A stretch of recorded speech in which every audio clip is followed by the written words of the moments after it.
This video is sponsored by Ground News. General disclaimer, this video, alas, will not be as horny as expected. It became academic.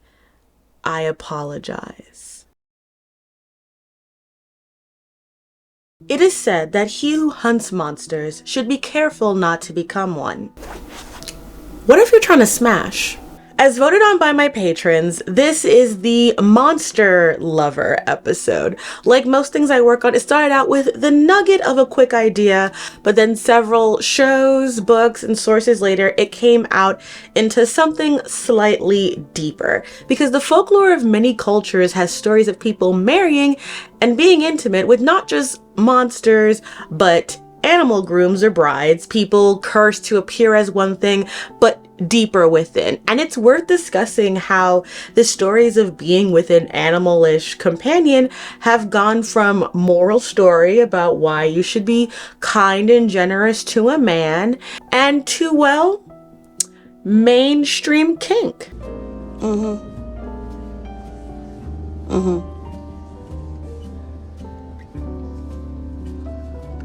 This video will be largely Western focused, so if you know any stories from other backgrounds that are similar, please share them below. We're gonna just get a whole menagerie of things going on, but I'm excited to get into it with you. I'm Princess Weeks, and we're gonna talk about monster romance.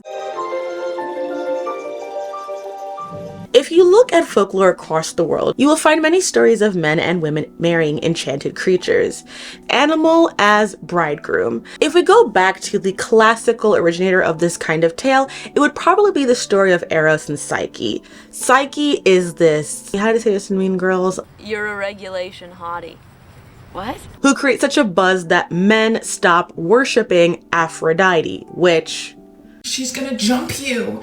She's gonna come down here and jump you. I'd run far away from here if I was you. Aphrodite asks her son, Eros, to go down there and essentially make Psyche fall in love with like a goat or someone really gross. Very A Midsummer Night's Dream of her. Happy Pride to Shakespeare, of course. Eros, depending on the work and the adaptation of it, either pricks himself with the arrow or falls in love with Psyche au naturel.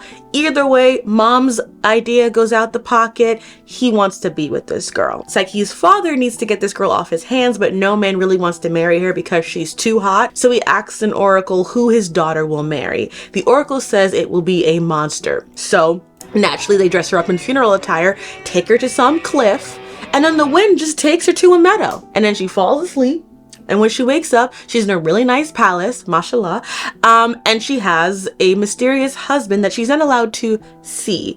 But at night, in the dark, she has sex with something that seems to have human parts, and things are generally pretty okay. I believe at this point she gets pregnant. Again, it depends on which version of the story you're reading. Her family eventually wants to see her, and her sisters come up to visit her, and they are instantly haters. They are shocked at how well she's doing for herself, and they decide they're gonna ruin that. It really do be your own people. They convince Psyche that she must sneak in and see what her husband really looks like.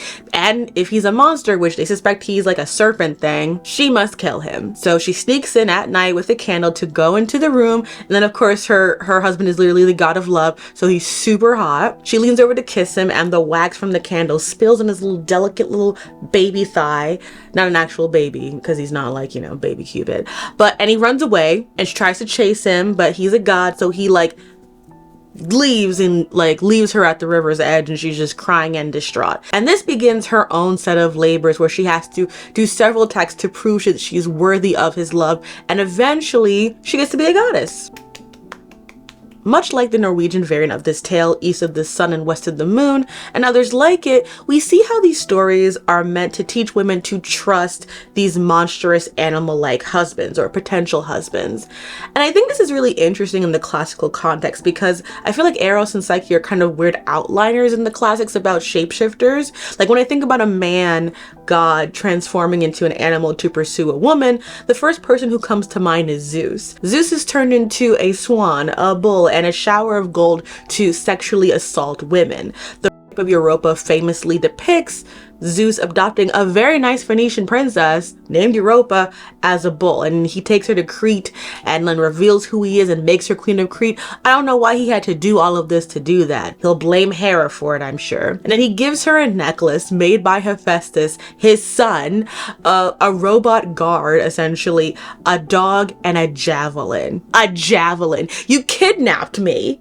You put a Hera-sized target on my back and you give me a javelin, something you know I can't use. I'm a woman in antiquity. I shouldn't even be outside of his occult activities. And so we see this idea of the gods taking advantage of women in different mythologies. And eventually that changes and evolve, because sometimes you'll see shapeshifting as punishment, especially in some of these Welsh stories, girl, like they be going in. But we see that evolve into folklore where humans get transformed into animals.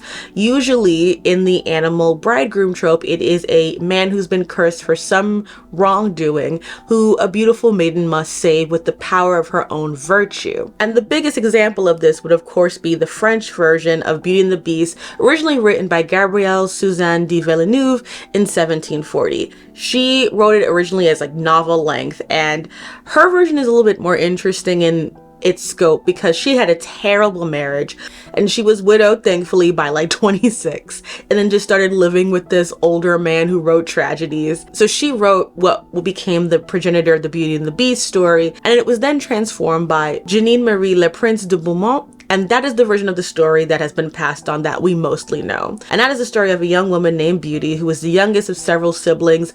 Usually it's 3 boys and 3 girls, but usually it'll be whittled down to her just being the youngest of 3 sisters. Her family starts off as a wealthy merchant family and becomes impoverished. Her father gets a hint of some of their fortune maybe being able to be reclaimed. He asks his children what they would like to be brought back from this new trip. And Beauty, being the good daughter, asks for a single red rose instead of furs, because, you know, she's good and she doesn't want something that actually has value. Surprised, Dad is still broke, but on his way back during a storm, he finds shelter in an enchanted castle with a garden, and guess what? He takes a rose. And the master of the castle, a beast, appears and he's like, well, you're gonna get locked up. And he says, wait, I've got a daughter. And I named her Beauty, so you know she's fine. You know, it's like when you name your child Mercedes. And the beast says that he won't kill the father if he lets him have his daughter. So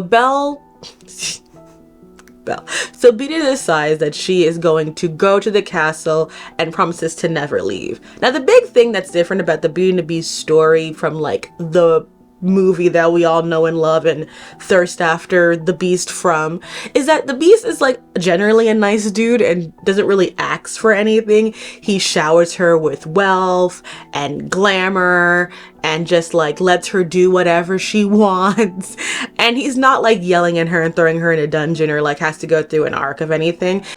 If she doesn't eat with me, then she doesn't eat at all. It's mostly her getting used to the idea of being around him. Eventually they come to care for each other, but eventually she wants to visit her family, and the Beast gives her a ring that will transport her to her father and back to the castle. But he warns her that if she doesn't return in 2 months, he will die. Deadass. She forgets because, you know, women be forgetful, and comes home late and he just like dies. Then he ends up being fine because she realizes, oh man, you gave me autonomy and I think that's really attractive in a man beast. So like, let's get married. And then he becomes a hot prince.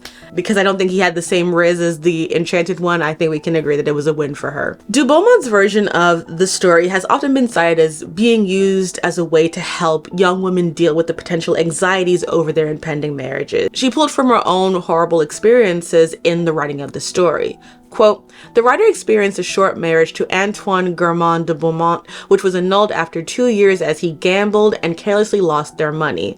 De Beaumont's tale encourages young women to remain virtuous and good, even if their circumstances lead to marrying terrible men, understanding the devastating reality that many young women in her society would have to marry men they did not know and potentially feared. She reflects the good life possible if these women behave in acceptable ways.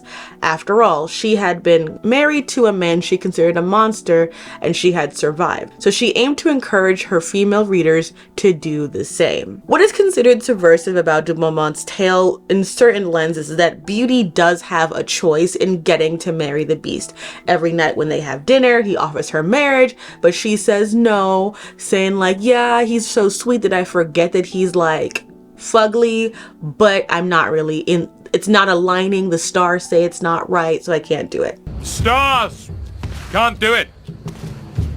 Not today. And despite saying no, he doesn't shame or pressure her. But even with that positive spin, it, like many of these stories, speak to the vulnerability of women in marriage and the way in which stories appeared to discuss those issues: interfering family, overbearing mothers, the fear and unknown of being bound to a man who could be unkind, of being just taken by someone you do not know, sexual fear, which is why you have the stories of them sneaking into the bedroom in the darkness and I can't see you, because that would just be too easy because I'm Eros, god of love, obviously attractive, but I'm going to make you work for it because my mom is a little salty at you at the moment. Yo, Mom. What up?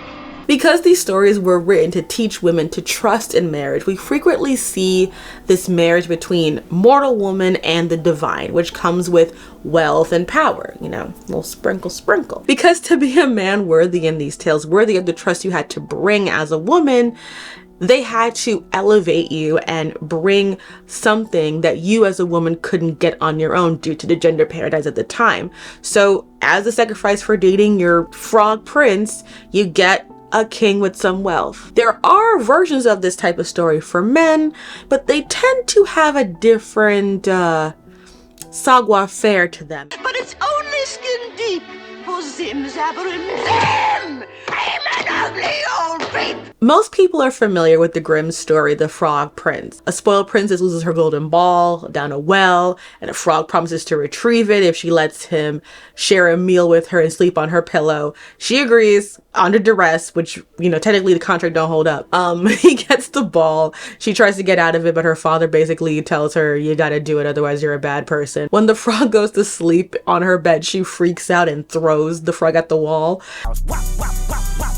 And rather than splatter and die, he becomes a hot prince and they get married. I don't quite know why either of them would agree to that, but straight people are weird. But I found out later on that there is a gender flipped version of the tale called The Frog Princess. The king wants his sons to marry and they each shoot an arrow, and the prince will have to marry a bride wherever that arrow lands. The youngest gets a frog bride, which everyone is okay with because it's like, yeah, the rules of engagement require you to marry this frog. What are you, a racist? The king gives all his potential daughters-in-law all these different tasks, and somehow the frog, despite, you know, being a frog and having very limited mobility, is better at doing all these things than the other women, which it's implied they're just lazy, but I just feel like I'm not getting washed by a frog. You know, like, if I'm in a competition against a frog and I lose, there will be violence. But as a result of her domestic acumen, she is turned into a human princess. And unlike in like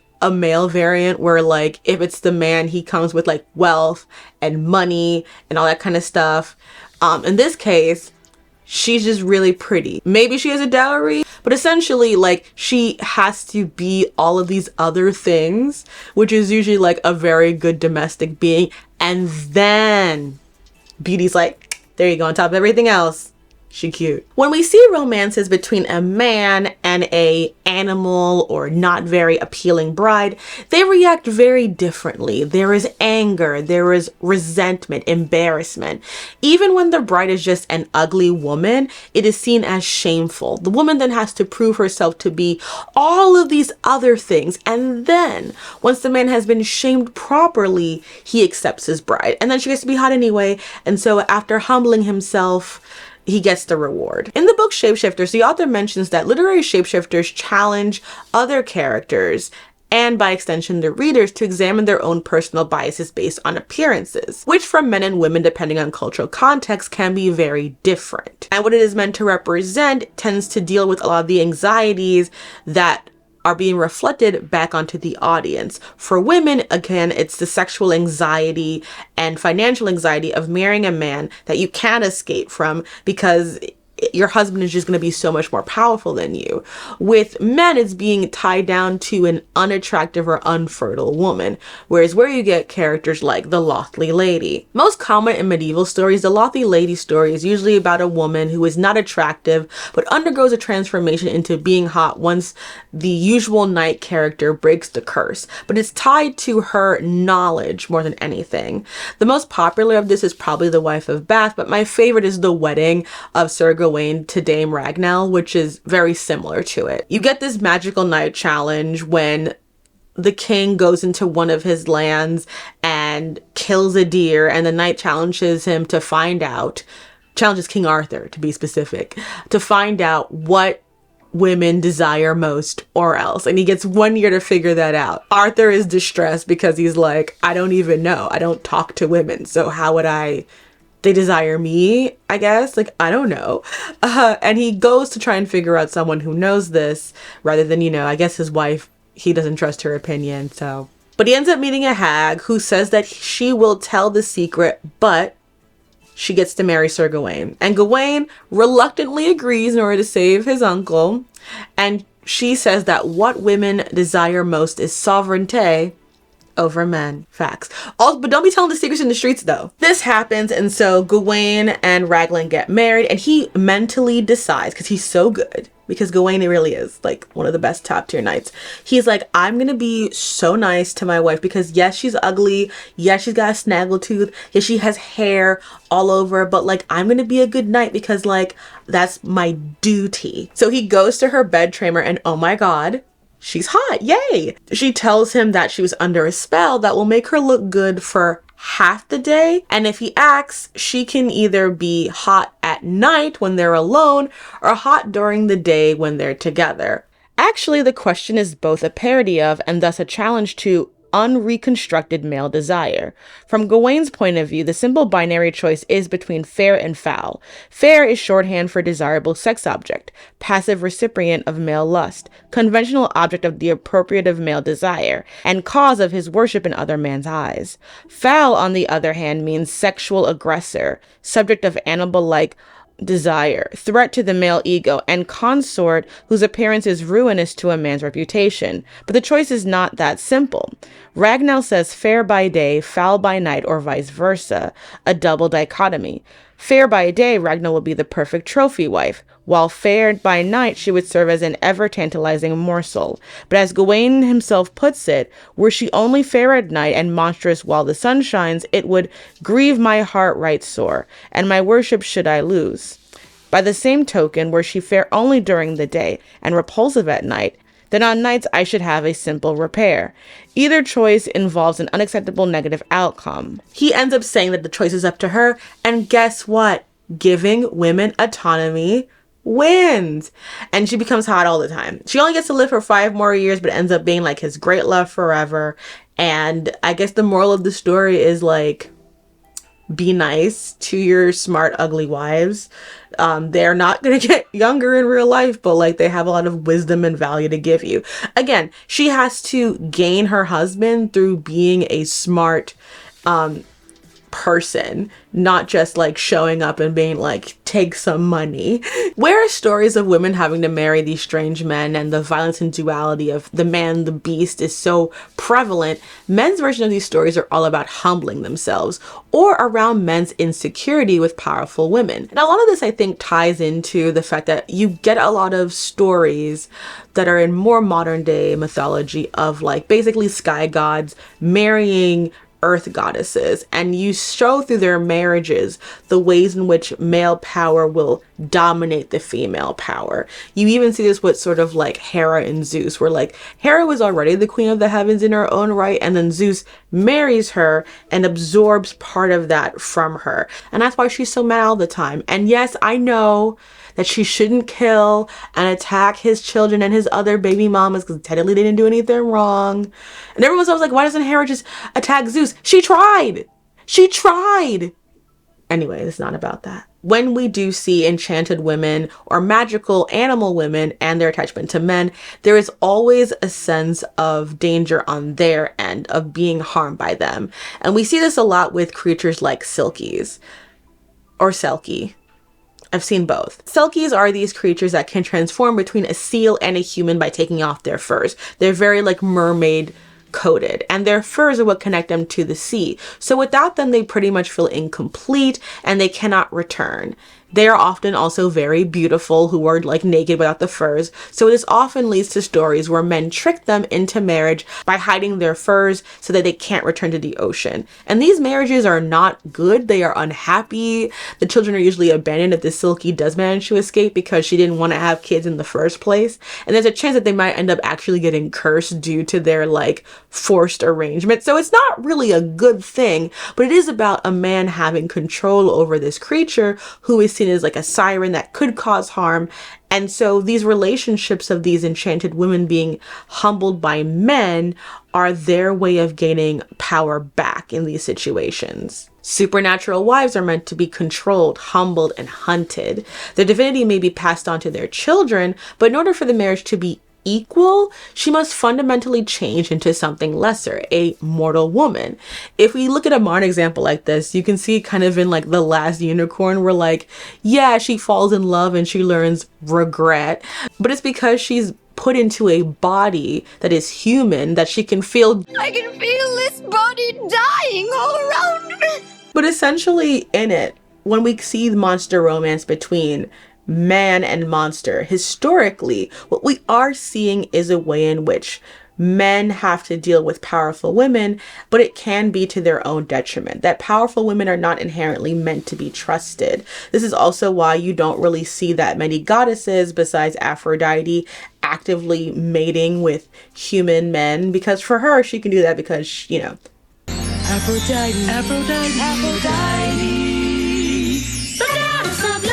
And I said all of this up as a preamble because I think it's interesting that this is the basis towards where we're going to go with monster romances. That for women, it is about this transformation of power, of learning to open themselves up to the possibility of different relationships. And for guys, it's about humbling their hoes. But the other thing that a lot of the monster romances does that Shapeshifters mentions is it's supposed to give us room to empathize with the other, to see our base selves reflected in them. But that in itself can be a little complicated when the monster other is coded, well, not entirely white. Alright, so I promise this is like the last semi-serious part before we talk about the horny modern day. But as we discussed the evolution of monster romance going from like allegory and moral tale to like fun romance section, it's important to touch on the aspect of otherness. The other in literary term stands for many things. It can stand for race, disability, queerness, anything that exists beyond whatever a society would deem as its standard, as its default. There are complications to this, especially when you use those creatures, those shapeshifters, as allegory. They can be used as scapegoats, as seen in the vampire and the werewolf. And it can also lead to exotification, which the romance genre is very known for doing. My colleague and friend Lindsay Ellis talked about this in her video about the character of the Persian in The Phantom, but there is a history of a sort of exotification, Orientalism that comes from the 1919 romance novel, The Sheik. Written by romance author E.M. Hull, The Sheik brought back into popularity the exotic Orientalist romance that had sort of waned in popularity years prior. A young protagonist named Diana Mayo, can you believe that? Is a tomboy who decides that she's going to travel through the desert alone. I consider that even by contemplating such a tour alone into the desert, with no chaperone or attendant of her own sex, with only native camel drivers and servants, Diana Mayo is behaving with a recklessness and impropriety that is calculated to cast a slur not only on her own reputation, but also on the prestige of her country. I blush to think of it. We English cannot be too careful of our behavior abroad. No opportunity is slight enough for our continental neighbors to cast stones, and this opportunity is very far from being slight. It is the maddest piece of unprincipled folly I've ever heard of. I am so sorry, Dominic, that you had to hear my accent again. She is captured by the Sheik, Ahmed Bed Hassan, and is repeatedly by him. Eventually, she gets some more freedom and then tries to escape again, only to get captured and then realizes, there are your eyes, she's falling in love with him? With the start of recollection, she realized fully whose arms was around her and whose breast her hand was resting on. Her heart beat with sudden violence. What was the matter with her? Why did she not shrink from the pressure of his arm and the contact of his warm, strong body? What had happened to her? Quite suddenly she knew that she loved him, that she had loved him for a long time, even when she thought she hated him and when she had fled from him. Her heart was given for all time to the fierce desert man who was so different from all men whom she had met, a lawless savage who had taken her to satisfy a passing fancy and who treated her with merciless cruelty. He was a brute, but she loved him for his very brutality and superb animal strength. And he was an Arab, a man of different race and color, a native. Aubrey would indiscriminately class him as a damned N-word. She did not care. It made no difference. She did not care if he was an Arab. She did not care what he was. He was the man she loved. She was deliriously, insanely happy. She was lying against his heart, and the clasp of his arm was joy unspeakable. Anyway, she denies her feelings for Ahmed because he doesn't do feelings and she doesn't want to get sent away. And he also deeply hates English people, so that's also a problem. A relatable problem, but a problem nonetheless. Then she gets kidnapped again, and when she is saved, Ahmed is injured. And then Ahmed's friends explain to Diana why he hates English people. His father was English and had dreadfully mistreated his Spanish mother, and Ahmed swears revenge on the entire English nation as a result, which, first of all, relatable. But yeah, the Sheik isn't even really Arabic. He's just a white man with a tan. And when he wakes up, he tells Diana that she needs to go because he can't mistreat her anymore. And when she tries to threaten to kill herself, he decides, well, I don't hate the English anymore. And they confess their mutual love and everything is fine. It's so ridiculous. But the most ridiculous thing was reading it and being like, I have seen this dynamic in many forms in a lot of fan fiction. AO3, y'all would have loved the Sheik, unfortunately, but I don't think it's on their radar now. So if it does pop up now after this, Lord forgive me. One of the things that made something like the Sheik popular in a way that's relevant today is how it would have European women, traditionally attractive and the default in the genre, meet these wild men and tame them with the power of their like civilized vagina, you know, like Pax Cantagna. It makes the same purity of self that makes those beasts transform into handsome princes, capture, imprisonment, be damned. Because if you are a good, virtuous woman, your value will elevate your man. Your man could be the worst, but if you are good, if you are loyal, you can turn that squid into a Squidward. A handsome Squidward. It's all within you. Something also to consider is the fact that on a certain level, these stories are meant to deliver a kind of empowerment fantasy of submissiveness. You know, the desert romances serve a similar function to the adventure fantasies we discussed in the White Savior video. It's an empowerment, but only from the white gaze, of only allowing white women to be so virtuous, to be so noble and great that they can tame any man, that they're so desirable by any man. And also by making Diana a tomboy who's rebellious. You know, like there can be the little bit of women who are like, but maybe she's a feminist icon because she says no and she resists. Like, girl. But what you might be asking is, what does that have to do with anything now? We don't make that kind of content now. You sure about that? You sure about that? Ice Planet Barbarians. Ice Planet Barbarians is a series of books about a group of women who are abducted by aliens and end up escaping by crash landing on another planet. There they discover a tribe of warrior blue men who they can mate with, and It's a very silly and it's a very spicy. You can look at my mutual Amanda Jedi did a video about it, which, girl, whew. I remember reading the first book in it, and like as soon as the mating is activated, the guy instantly just like wants to go down on her, and I'm like, all right, I understand, but I have questions. There are a lot of the same kind of tropes present in this series that we've talked about before, but thankfully, because it's more recent, a lot of upgrades have happened in terms of representation. You have a group of women that are very diverse for the genre, including women with disabilities and one or two women of color, not that many, but still more than usual. But there are still some issues that come up with this kind of otherness that is tied with brutality that now gets transferred from humans to animalistic creatures or love interests, in terms of, you know, supernatural love interests, but other monster ones. As Laura Díaz de Arce points out in her article for Interstellar Flight magazine, also published on her Medium account, the Psyche are clearly based on depictions of prehistoric peoples. Past that, I could not help but notice the ways in which their necessary survival habits were modeled after the real survival habits of other contemporary indigenous groups. Just on the surface, their use of dung as fuel is used in nomadic groups in Mongolia. The way in which Dixon describes clothing, including the use of stitching as decorative onto leather and fur, bring to mind northern indigenous groups.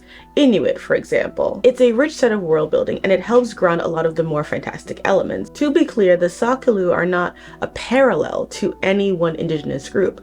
They are clearly a chimera society modeled off of several peoples. What may concern us is the less direct parallels, but how this fits into an entire history of fetishism of non-European or post-European groups. Groups that are not only depicted as primitive, but also barbaric, and how that barbarism exists to be objectified and sexualized. I'm not saying this to shame Ice Planet Barbarians, because I do enjoy reading them, but it is to show that in this long, horny thread that connects so many aspects of fairy tales and folklore exists today, that race is still an element of all of that. And if you look at sort of the biggest bridge of this kind of genre, which is the paranormal fiction genre, where you'll have people be dating werewolves and vampires, you'll see a lot of that same element present in werewolf fiction, where they tend to be more hyper-masculine, tribal than vampires, who usually represent a very elegant white society, where werewolves tend to be more working class,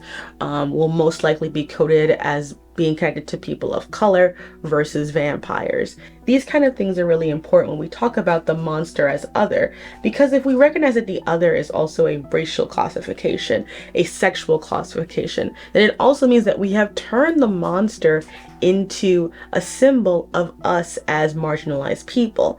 I talked about this before, but I think in terms of monster romance, the way it is today has totally spun the head of what people intended it to be, and I think that's great. The Oscar goes to...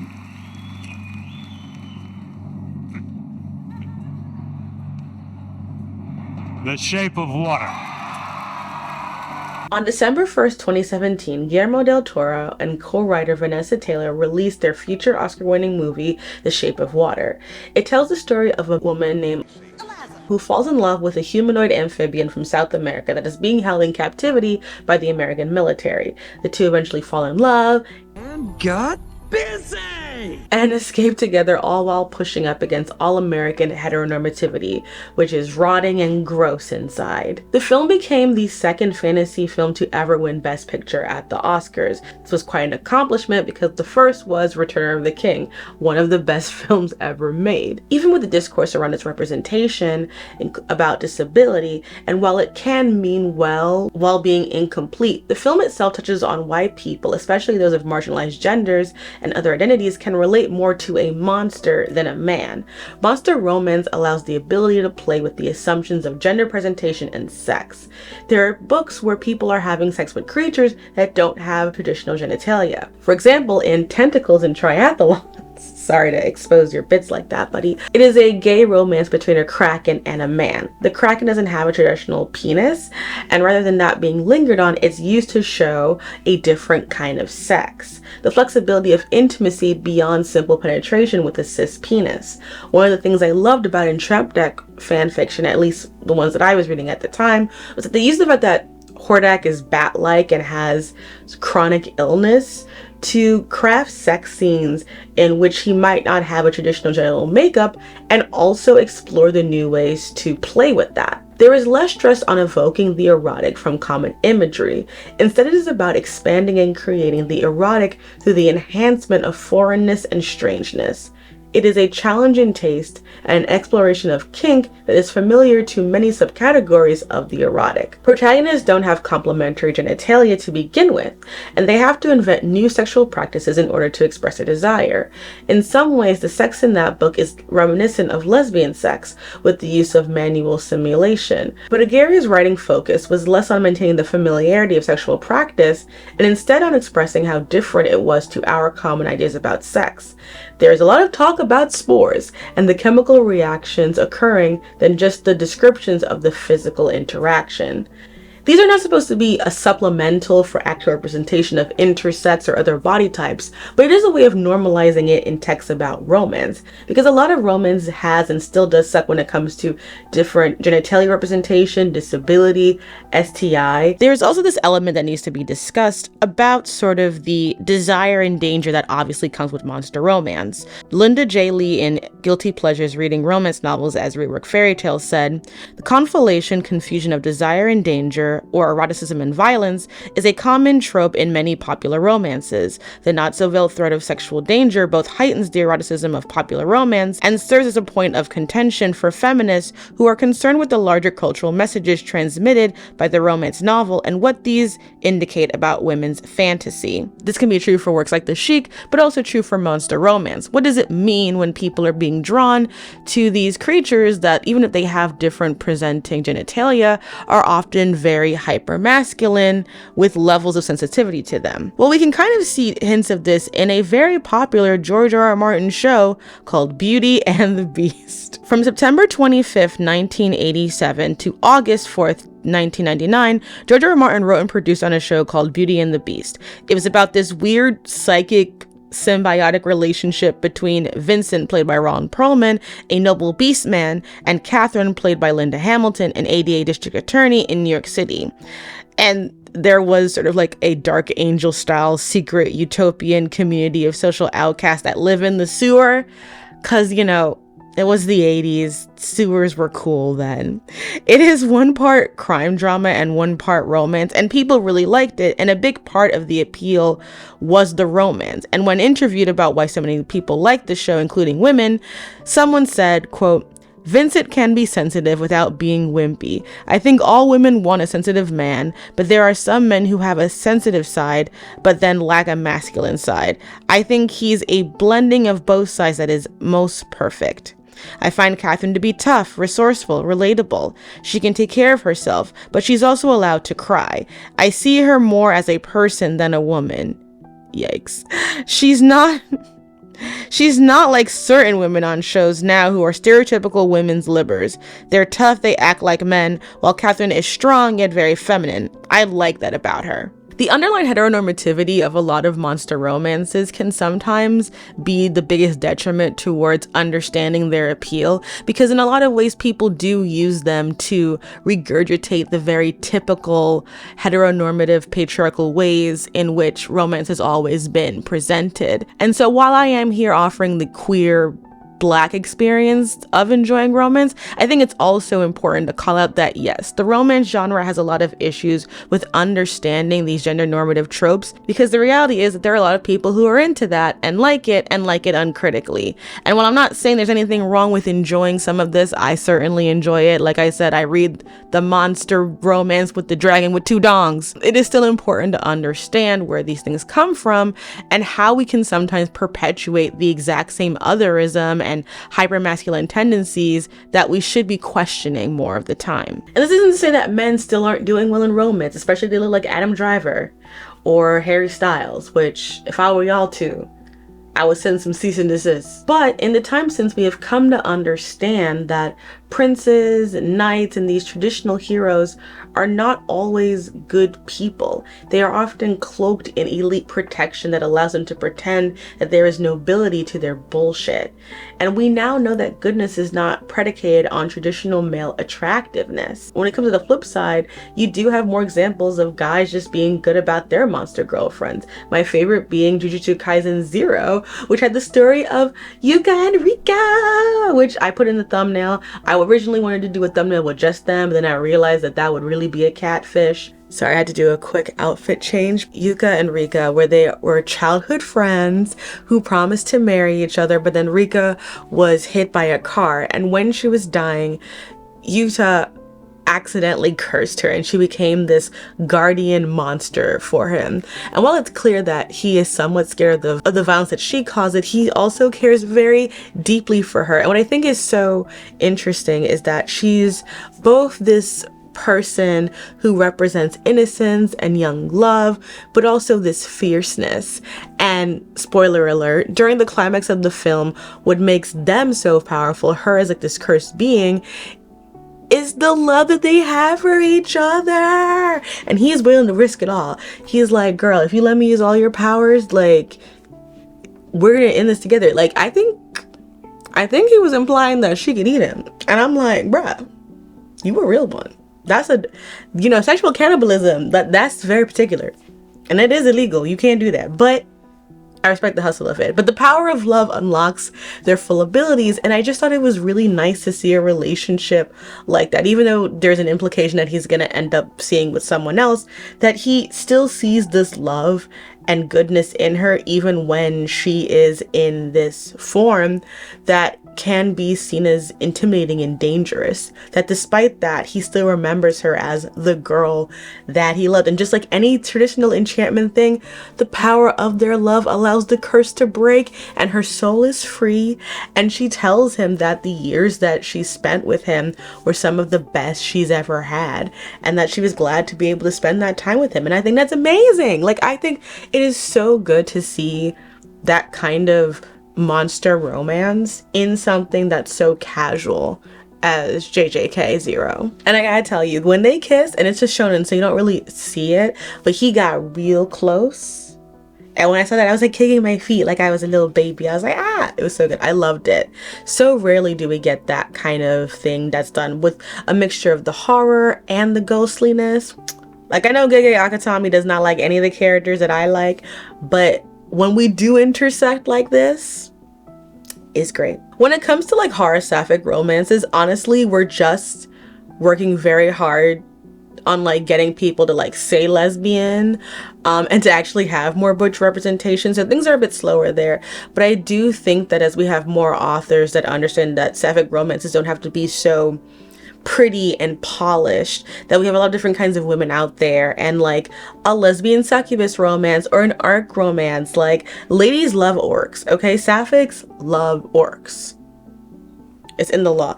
Baldur's Gate has shown that we are willing to risk it all to be with a red-skinned baddie. So I think in a lot of ways, the reason why it's so behind with sapphicness is because there is still this sort of like pre-existing normativity of wanting women to be really elegant and classy and still the hyper femme. So I'm hoping that once that changes, we'll be able to do what, you know, do you know how many like wolf gay books there are now? Where are the lesbian werewolves? Whoa. Whoa.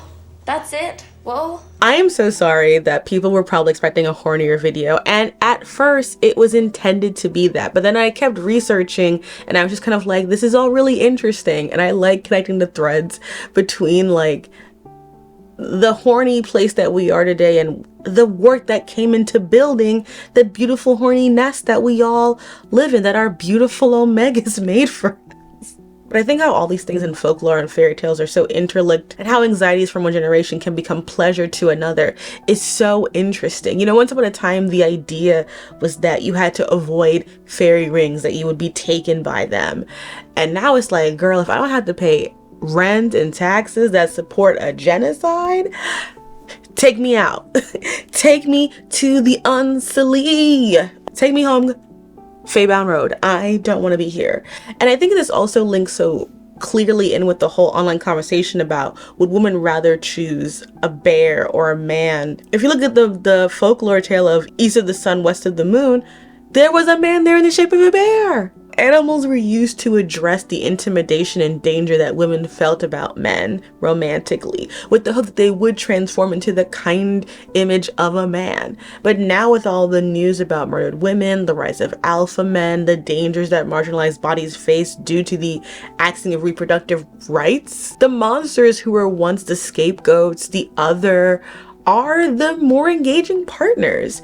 They are now being broken away from the exoticism. We're still working on that though. And this idea that they have to change and be normal to being like, maybe there's a new normal. And while not every monster romance is a thoughtful exploration of sexuality and other identity, its existence speaks to a deeper desire to find companionship that will make us feel safe. And that companionship can mean a lot of things, ranging from sexual to just platonic, because we want to be understood, to find someone who understands us back, that understood that what made you different was special. I hope that if you watched all the way through, you got something out of it, because I really did enjoy making this video, because like, monster romance is the original. Is somebody gonna match my freak? Yeah, it's the bear. I love to turn what should be a simple video about monsters and romance into a major media analysis about the history of animal bridegrooms and how it combines with topical things like man versus bear. But besides pulp culture, there are so many things going on in the world that are important for us to keep our eye on and to be aware of the biases and intricacies of those events, which is why I'm so glad for today's sponsor, Ground News. Ground News is a website and app developed by a former NASA engineer on a mission to give readers an easy, data-driven, objective way to read the news. Each story comes with a visual breakdown of the political bias, reliability, ownership, and headlines of the reporting outlets. It also makes it easier at a glance to see how certain words and phrases are used to frame a narrative. Since I started using Ground News, it has become my go-to place for international and local news. Right now, of course, everyone has been following what's been going on in Gaza and the developments in Rafah. From the story I have here, we can see that it's been reported by 52 news outlets in different ways, and you can therefore go to each of the articles, see the biases in the headlines, and kind of get a really good overview of how everyone is covering it. You can also easily compare headlines to see how this bias affects framing. For example, PBS mentions that the attack involved a deadly strike on a refugee camp, while the right-leaning Fox News doesn't mention anything about this strike and notes that Israeli tanks enter Rafah for the first time. I think that it's really important, especially now, to actually take the time and understand how news outlets can very much weaponize the tragedies going on in the world by doing this.